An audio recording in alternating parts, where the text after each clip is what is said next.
Hey, welcome to the Citizen Mike Show. Thanks for tuning in. We do appreciate it. My name is Mike Brudzinski, and somewhere on that split screen is Democratic Town Councilor Vinnie Testa. Vinnie, thanks for coming back on the Citizen Mike Show. Appreciate it. Always a pleasure, Mike. So I want to talk a little bit about your political aspirations. Do you have any? I mean, just talking, just us two. There's no one listening in. So there's nobody listening. Well, I might have some things I'd like to do in the future. No, what I have, I am starting another exploratory committee for a mayoral run. And I've shared that information with Riley, because I know Riley also has an exploratory committee. He's considering it as well. So it is definitely something I'm starting to pursue, and we'll see where it goes from here. So if Mayor Dickinson decides to run again, and we may not know that until June or April, of 2023, would you still pursue your mayoral ambitions for that election, the fall of 2023? Yes. Oh, okay. So one way or another, yeah, I got it. You're in the race, 2023. Congratulations. That's good. I think an early start is well advised. Any plans that you have for the next 6 months to move your mayoral campaign forward that we should know about, or you're going to sort of play? Well, I mean, at this point, it's still in the preliminary stages. Again, I've had discussions with Riley O'Connell, and I know that as our most recent candidate, I've been through this myself, so I know that there's a certain degree of respect I believe he's due to determine what his plans are, and he's considering it as well. We both know we're both thinking about it and want to pursue it. So it'll be something that if I start moving more meaningfully, if you will, I don't want it to be a surprise to anybody. So there's more discussions I need to have with others.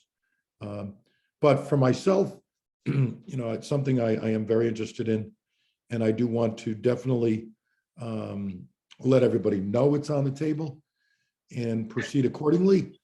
As far as what my plans are, frankly, what I'm doing now and will be doing on the council will be setting the stage for what I would do if I were to be mayor. There are so many things that we just need to do and we haven't done, and we've talked about forever, and it's just time to move them along. So while there are things we'll be talking about, I'm sure tonight, and things that'll be coming up in the future that people will think, well, you just can't do it while he's still mayor. Well, he's not going to be mayor for long. So let's talk about one of those. Let's right off the bat, let's talk about one of those. There is going to be a meeting of the Parks and Recs Commission after this episode of the Citizen Mike Show is broadcast. Based on what's on the agenda, I anticipate, I'm not sure of this, but that the pool committee, the Park and Recreation Commission's pool committee, is going to probably say they're going to go inactive because they are very frustrated. They don't have a funding source, and there's no point in hitting their head against the wall. And that's kind of that until there's some clear and convincing evidence that money is there. At least as long as Mayor Dickinson is mayor, would you agree that community pool is dead? That's a pretty good, I would say, analysis. Yeah. Okay. But as I said, I don't believe he's going to be mayor for much longer, and I'm not going to allow his intransigence to let this project die. I can fully appreciate the frustration on the part of those who've been working on this for years, and I can understand them taking a position, well, until somebody comes forward and lets us know that this is real again, why are we continuing to meet and talk about it? Yeah. So if they want to become dormant, dormancy is fine. They've done everything they could possibly do. And if they were to be asked to pick up the ball again and start running, there would be nothing that would slow them down. It's a matter of just flicking a switch, which is what I was trying to allude to when I was talking about this at our meeting. Let's just get the specs out again and get some updated pricing. Those specs all exist. The bid's there. I don't want anyone to be encouraged to rethink the whole project and redesign it. That's what I'm afraid some people are willing to do out of frustration. Let's face facts. It's something that we should have done. It's something we still should do, and we will do soon enough. Okay. It's just a matter of change in administration. And frankly, I'm fairly convinced one way or the other, he will not be mayor again after this term. So Vinnie Testa for mayor. Let's change the subject, and I want to go over an old story, but it's a preview of what I think is coming up this spring, summer, and fall. And that is a few words that is not pleasant for a lot of moms and dads in the school system, involved in the school system, to hear. And that is a school facility study. Why am I bringing it up now? Because sort of underneath the radar, a new steering committee has been formed, steering committee for the school facilities study. That has been reactivated as of January this year. The leadership is Mike Votto and Kathy Castelli, which is kind of ironic that the minority party in the Board of Ed is heading up a school facilities steering committee. But I wanted to give folks some background. It was about this time last year when Dr. Menzo was preparing to leave that he recommended that we go to a one high school system, that two high schools be merged. He said, and this was at an operations committee meeting, I believe, that I tuned in on, he said that COVID has taught him that we need one high school. But in my editorial view is because election season was approaching, that idea kind of fell by the wayside, and over the summer and fall, we didn't hear much about it. And then around the fall, when candidates for Board of Ed was beginning to run, I think maybe the school facility study, at least it popped into my mind, but then the Board of Ed candidates didn't show up at the forum. Certainly they would have been asked that question. And little history here for about the Citizen Mike show. But I wanted to know what happened to that facility study, and the video that we're going to play will give you the history of the rebirth of that, but hold on.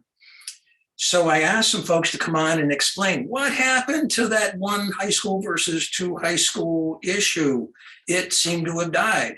I asked Tammy Raccio to come on the show. You're now chair lady of the Board of Ed. First she said yes, then she said no. I asked the superintendent of schools to come on, not to make judgments as to whether we should go to one high school, but just to bring us up on the history of where we are, how we got here, where we should go. First she said yes, and then I think she was told to say no, so she never appeared. And then, of course, the Board of Ed never appeared at the forum. And more recently, I invited Mike Votto and Kathy Castelli to come on to sort of bring us up to date. And they declined. But what is happening is a consultant has been hired, Silver Petroselli, the architectural firm, that we know. They're going to pretty much redo what they did back in 2018 and 19, but a little broader. They're going to look at all of the schools, not just the high schools, but the entire school system. They're going to do population studies of all the schools, how many kids are enrolled in each and every school, and make an 8-year projection. They're going to look at the physical state of the buildings to see what work needs to be done and how adaptable they are to modern teaching techniques. And this is all going to come out in the spring and the summer. There'll be presentations, there'll be reports, there'll be meetings, with parents involved. Maybe there's polling, I'm not sure. Big numbers are going to be thrown around, and how much is this all going to cost? And the video I wanted to play gives the history as to why this is happening. So I'm going to ask you at the end of the video on your thoughts. So let's roll that. 3, 2, 1. And then the last item is there any update on the high school project? their recommendation for us was to go back and do a full, complete, comprehensive study of all of our schools, not just the middle schools and high schools, but to go back and look at the enrollment for all of our schools from elementary all the way through, and to also look at the facilities for all of our buildings from elementary all the way up to the high schools, not just focusing on the high schools. We kind of need to go back now and start from scratch again and complete a complete study, as they put it, a comprehensive one. That's a recommendation, not a requirement.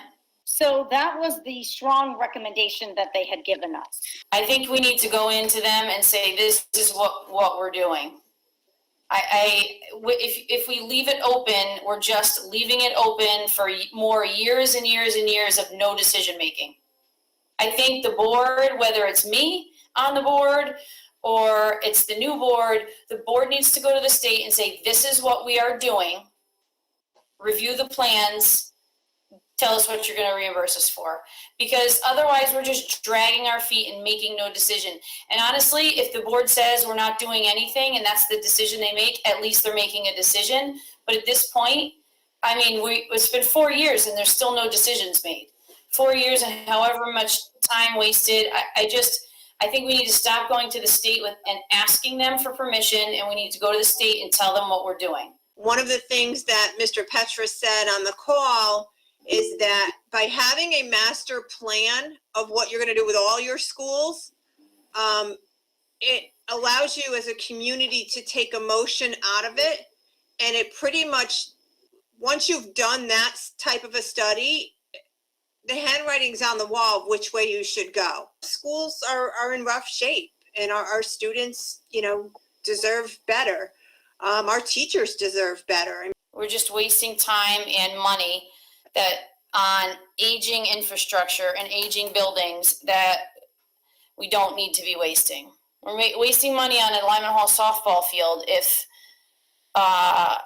if we are to use those plans or somewhat of that land there, and that ends up being part of a building. And it's very concerning to me because some of the folks that were on this meeting they indicated they were in their positions and on an interim basis. So it just makes me very concerned with what's going on, that we keep getting different answers from different persons depending on what's going on. And I agree, we need to get something concrete in place and move forward so that we can make a difference for the students. Because we're getting different answers from different people at the state, that is all the more logical reason to go to them and tell them what we're doing, and not ask them for advice or permission, because it's going to be different every single time. If somebody's telling us to make a study of 8 years, then we should just make a study of 8 years. I don't disagree. I think we're going to have to do the study and see where it takes us from there.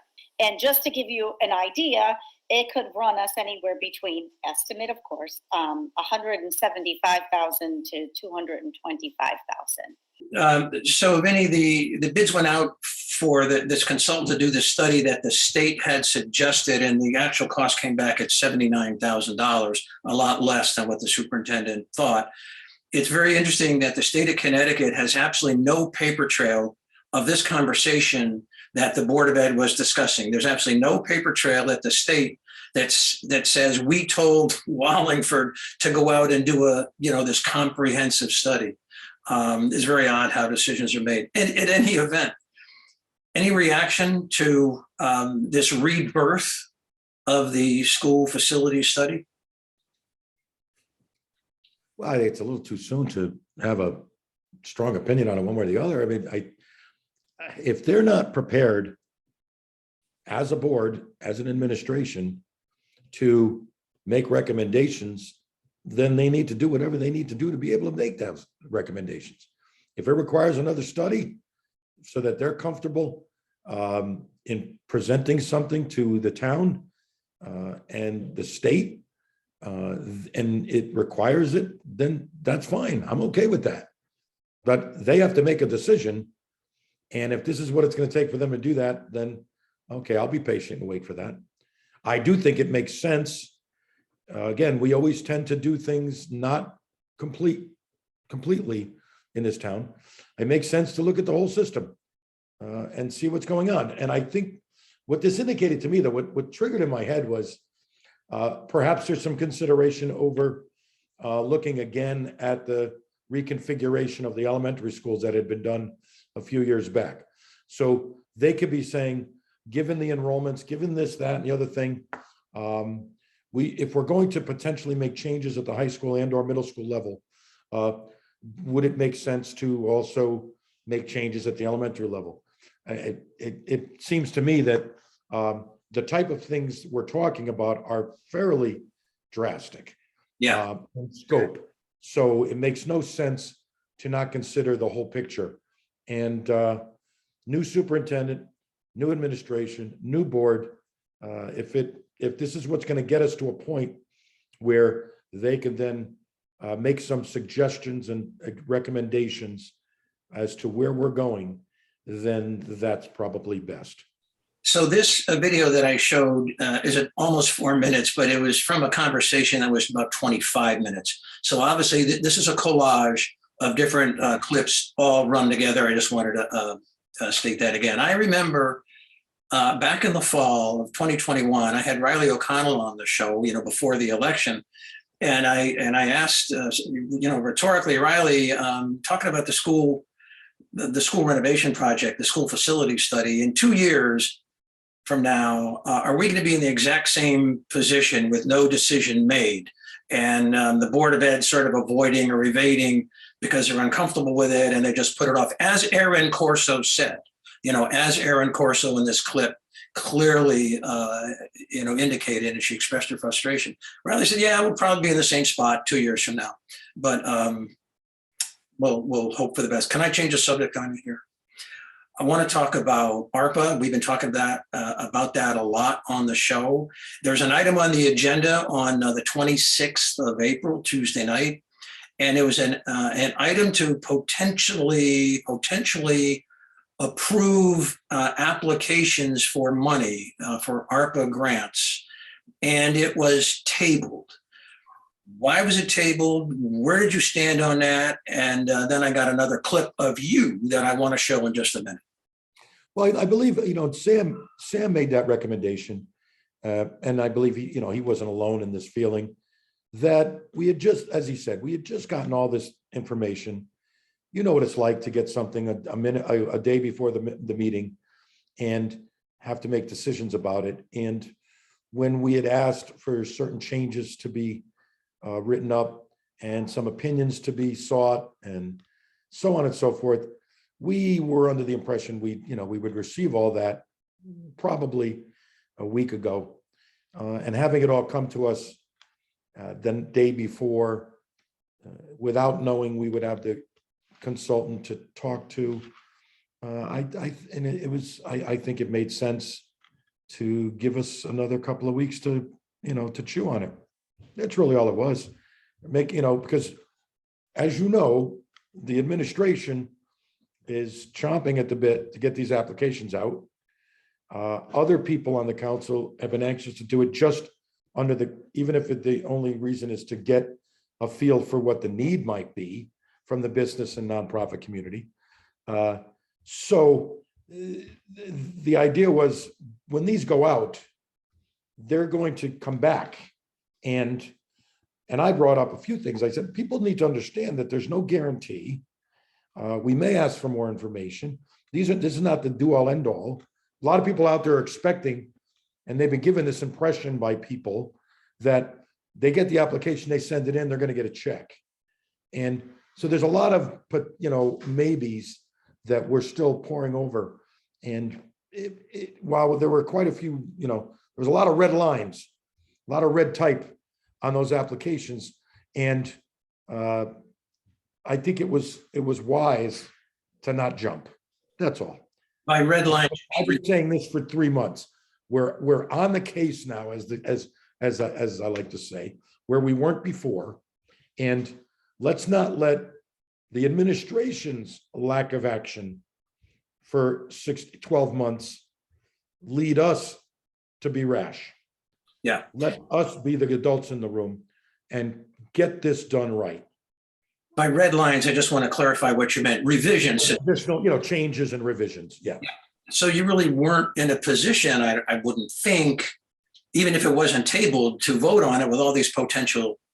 Well, I didn't necessarily have any real issues with them. I thought that the stuff that was added addressed some certain concerns I had, and I wasn't necessarily uncomfortable voting on it, but I respected the fact that my colleagues, many of my colleagues, and Sam, didn't feel the same way, and they wanted a little more time to think about it, and I was, and I respect that. So you had an idea about how to use ARPA funds. It was apart from businesses, it was apart from nonprofits. And this came up last night, kind of out of left field. I captured a little video clip of your little speech. Let's roll that. And then I want to ask you about it. So here we go. 3, 2. I just want to share this with my colleagues that it is my intention that soon I will be proposing that a project utilizing ARPA funds to totally upgrade and provide broadband access and total revamping of the internet, email, the whole thing, all the electronics in town hall. I think that that's a very viable use of the ARPA funds. So I'm not sure if that impacts this or not, but it's probably not. But it's something I think we should be doing. So I think it's great that we're going to be able to finally get Wi-Fi access as counselors, but everyone that walks in the building should have Wi-Fi access. Everybody that works in the building should have complete broadband access. Everything that happens in this town hall should be automated, and so that's coming. I'm going to be making that large proposal out of the ARPA funds in the near future. So Vinnie Testa, what is your idea about, wiring up town hall?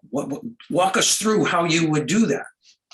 Well, first of all, we, could be any number of people, have been talking about the need to get town hall updated and all of the processes and the operations and so forth modernized, and having town hall do business the way almost every other community and every business does business. Okay, and there's always been the mayor's objection to that, primarily about cost, and in his own whatever way, not need. So that combined with the fact that we clearly saw when the pandemic hit, we weren't prepared to do business in a pandemic. He left town hall open more than he necessarily should have. People weren't necessarily comfortable or safe, and so on and so forth. People weren't able to do business as everywhere else in the world was doing business online and remotely. And so it made it clearer that we weren't prepared for that, which in my mind makes a project to modernize town hall right within the guidelines of what the ARPA money is about. Clearly. So I also thought to myself, we know that whenever we do this project, whenever we choose to do this, it's going to be some money. It doesn't have to be an incredible amount of money, but it's going to cost some money. Well, we have the money. We have ARPA money. So we don't have to argue about modernizing town hall and having it be, oh, what is it going to cost the taxpayers? Well, now we have the ability to do it. And I haven't suggested it yet because I'm putting together a list of projects I want to put forward as a member of the subcommittee and a member of the council. One of those is the complete modernization and upgrade of town hall and how we do business as a community. Broadband, online, everything. Let's just call it everything. Okay, now, what is it going to entail? I don't know. We'd have to draw it up as a plan. But I'm going to propose to my colleagues that of the ARPA money, there are several projects I want to see done. That's why I keep saying we do need to do community projects with a lot of that money. I'm against, as you well know, I don't want to see the money, ARPA money used for community pool, because it would use it all up and it's not necessary. If we ever do community pool, we know how to pay for community pool. But there are many things we can do in this community, small and large and medium projects that we can use the ARPA money for. And I want to propose a list of projects to the town, to my colleagues, and maybe 3 out of 5, 4 out of 7, whatever, 1 out of 3 gets accepted, and other people might have other ideas. But one of those projects, my main priority is to get us all at town hall doing business the way they should. So and that's what this ARPA money's for. God forbid there's another pandemic. What do? Shut down town hall again? Make people work in danger? We should be able to be doing business like everybody else is doing business. And this is the perfect opportunity to do that. So if I can, I may not be able to, but I want to break your arm a little bit and try to get some other ideas out of you tonight. Anything you want to share, or is it just premature? Because we can wait, Honestly, I've been approached by several people, and we've been talking for a long time about the possibility of building a skate park for the youth in Wallingford. And that's something I've been in favor of. And I think that's another project that would be a worthwhile venture to consider. Where, I don't know yet, how much, I don't know yet. But again, something that provides recreational opportunities, outdoor recreational opportunities for Wallingford youths. We have a lot of issues going on, and people are saying, kids need more things to do, so forth and so on. So that's something I'd like to see us approach. I'll be proposing that. And there are some others you'll see. I'm also feel very strongly about getting some infrastructure improvements done, but that's going to be a longer discussion. Procedurally, this is a real challenge for the council, because under an opinion or pursuant to an opinion from the law department interpreting the charter, which is very plausible. I'm not here picking a quarrel with that, with that opinion. In order for the council to appropriate ARPA money for projects like you are thinking of, the mayor has to recommend that to you. And if he doesn't recommend it to you, you can't appropriate it. So we know the mayor's predisposition to have most of the ARPA money, the lion's share of the ARPA money, go for businesses.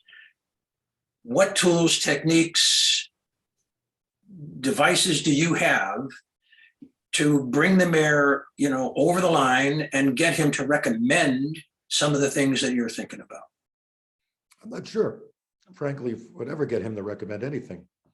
I can only hope that reason, persuasion, common sense, public pressure, public support will lead enough of my colleagues on the council to come to a consensus that this is what the council would like to see done.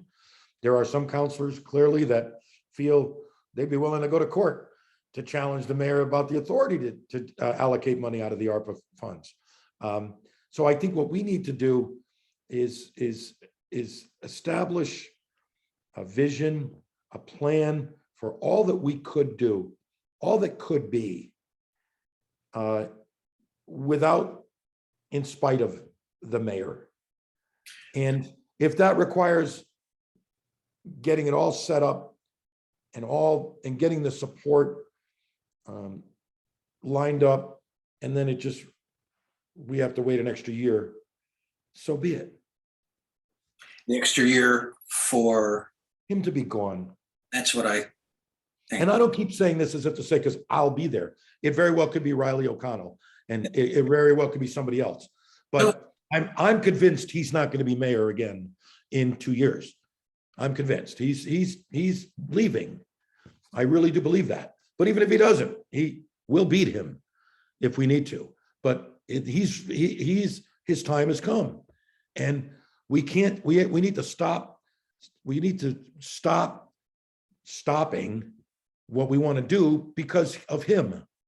We need to put together a plan so that when we finally have the opportunity to move forward, these things are ready to go. So the public is behind it. People like what we want to do. They're ready, and it's reasonable, and it's cost effective, and so on and so forth. No, I've said it. You know what I mean? I do. I want to paint a picture for you though, and see if this creates a bit of a dilemma for this. The mayor wants to get these applications out, and as you said a minute ago, once you get them out, you get them back. As the consultant said, in the case of business applications, his experience in Connecticut, at least, he mentioned Bristol, they got millions and millions and millions of dollars more in applications than they had money available. And I forgot the exact number that he mentioned. I'm going to make up my own number to illustrate the point. This is not to be taken literally. But you send out business applications for business grants. And what happens if you get back $50 million in worth of applications and the mayor characterizes that as a need? I'm not talking now about the nonprofits. That's another conversation, another episode. I understand that. About the businesses right now. And so the mayor comes in front of you and fills the auditorium with businesses who have filed applications and says, we have $50 million of need. We have to fill these needs before we allow piles of money to be spent by the council on whimsical projects. Therefore, the mayor says, I'm not recommending any municipal projects in view of this need. Do you see yourself in that predicament, down the line once these applications go out? Perhaps. But And you just weather the storm? Is that? I'm trying to think of what a response I could give you that would be appropriate and acceptable in a public forum.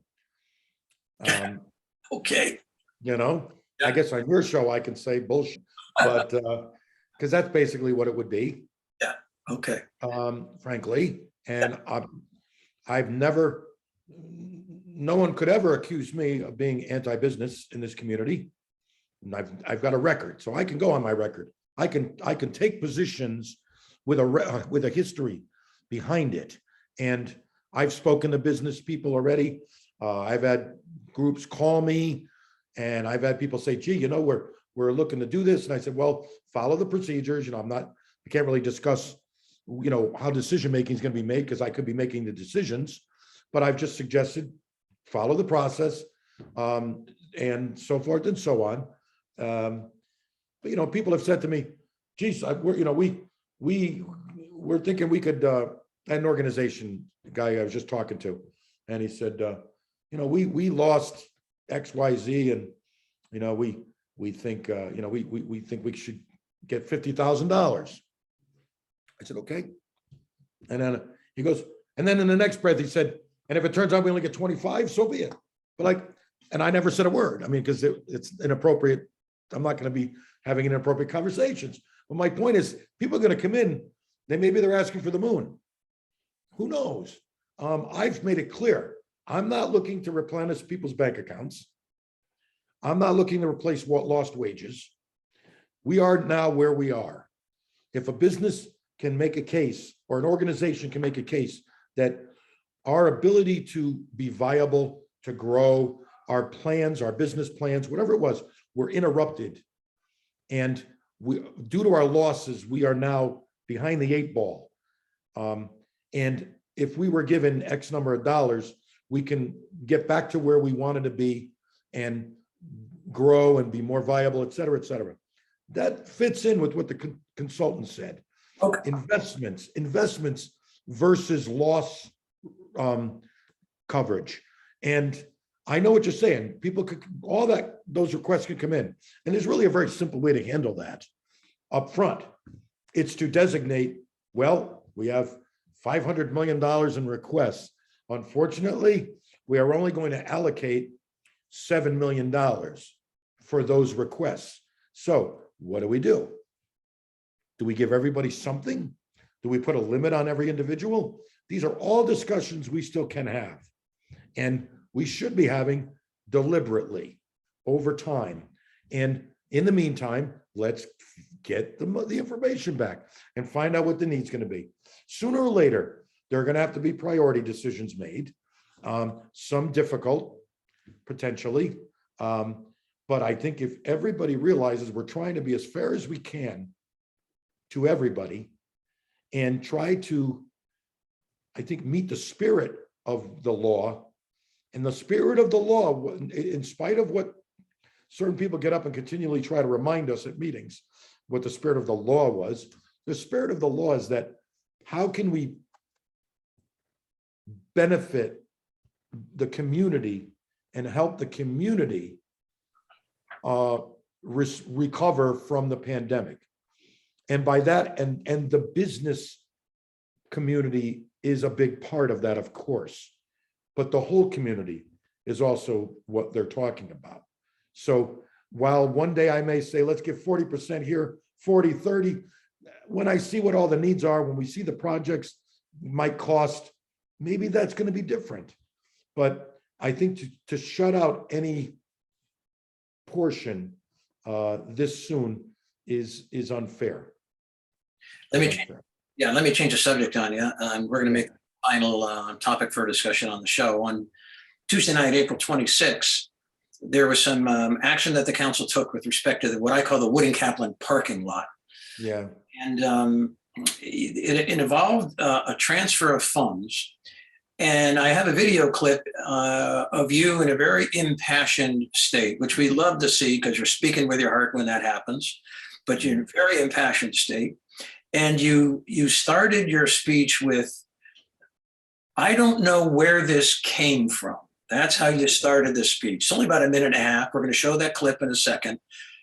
Tell me, give me some background as to why you said that, what was happening, and when you're done with your narrative, we'll play that clip. Well, there are times where one of my colleagues tends to just go somewhere, and you know, I sometimes react a little emotionally. I get frustrated. I get frustrated with the mayor at times. I get frustrated with Councilor Fishbein. That's pretty much it. And you know, I've been here a long time, and but give us some on Tuesday night. It was, you know, the Public Works is there saying, here, we've got this project. We've been talking about it forever. So here's where we are. You've been asking us to get this done forever. We're ready to go. Here it is. And, but wait, we got to lay the foundation. This was the parking lot, the finish. Yeah, the parking lot on the Wooding lot. Yeah. Now, I would, if I had my way, I would have designed it myself, but that's not my job. So what was so apparently Councilor Fishbein was asking for additional period lighting, and it's on a different side of the street, and it struck me as something that we all could just start throwing out ideas when a design is in front of us. Well, why don't we change this? Why don't we do this? Why don't we do that? And I got a little frustrated, and well, you saw what happened. Okay, so let me fill some gaps here. As a dispassionate observer, Of course. The town was making plans to put the finishing touches on that Wooding-Caplan parking lot. Right.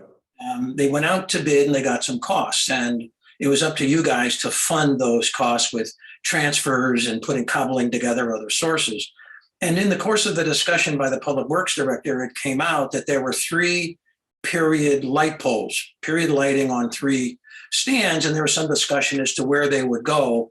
And this is, as I understand, leading into the Wooding-Caplan area, so-called Wallace Ave is the little alleyway that Right. But what his point was, there are some going in. Yeah. So they were continuing that line of lights right along the right side. The left side are buildings. Yeah. So, and so on. And there's construction going on, and there's changes and so forth.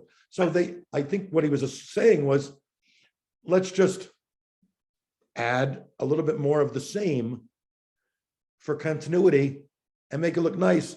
So that, and then by the time you get to the parking area, then you've got the regular type of lighting and all the other good stuff.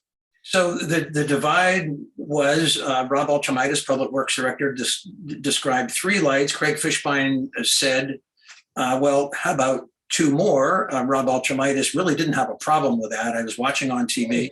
He said, that looked good. That looked good. And that caught the imagination of some counselors, one member of the public. And I'm saying there, if Rob could cite 3 polls and he says he could cite another 2, maybe this is the time to do it. But it was a suggestion of Craig Fishbein to add 2 polls to the design that caused your reaction this way. Here's that video. 3, 2, 1. Councilor Testa.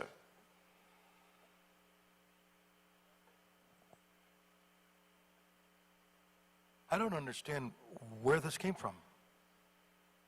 I don't know what we're talking about. Well, if you wanted to redesign the lot, you should have put a motion on an agenda to get involved with designing the parking lot. Yeah, more lights would be wonderful. I'm all in favor of them. Put them everywhere. When we're voting on something like this, to make a motion to say, I think we should put 2 lot lights there. And we're all thinking, I don't know what the hell you're talking about. Because nobody knows what you're talking about, frankly. But 25,000 to put a couple more lights, that would be fabulous. I would like lights all around the whole thing. And I want a gazebo, and I want an amphitheater. So I think I'm going to make a motion we add 100,000 to do that. And I'm being a little sarcastic, a lot sarcastic, but this is not how we do things. I just don't understand this.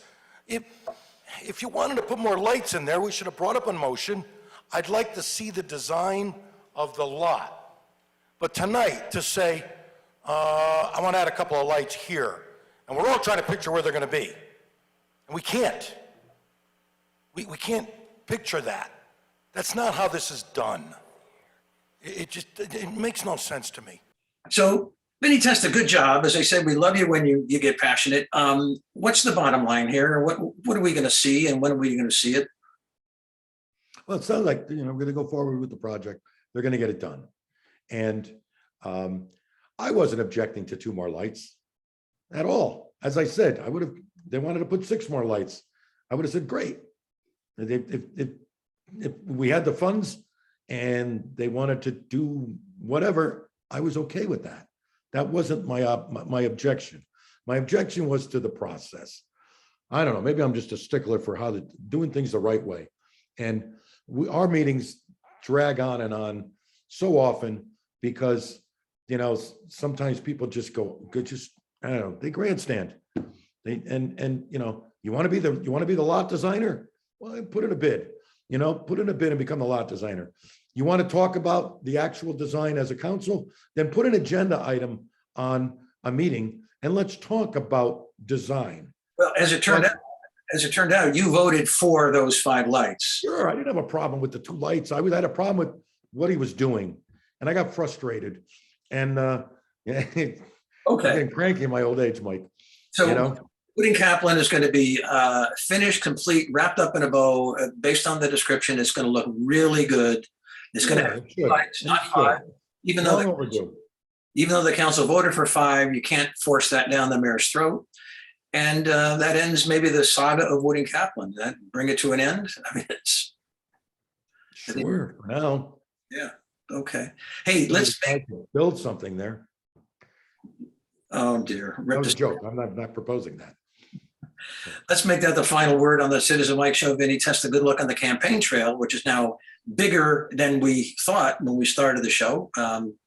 And thank our viewers for watching the Citizen Mike Show, and thank WPAA for broadcasting the Citizen Mike Show weeknights at 9. See you next time around. Vinnie, thanks again. Always a pleasure, Mike. Thank you. Good night.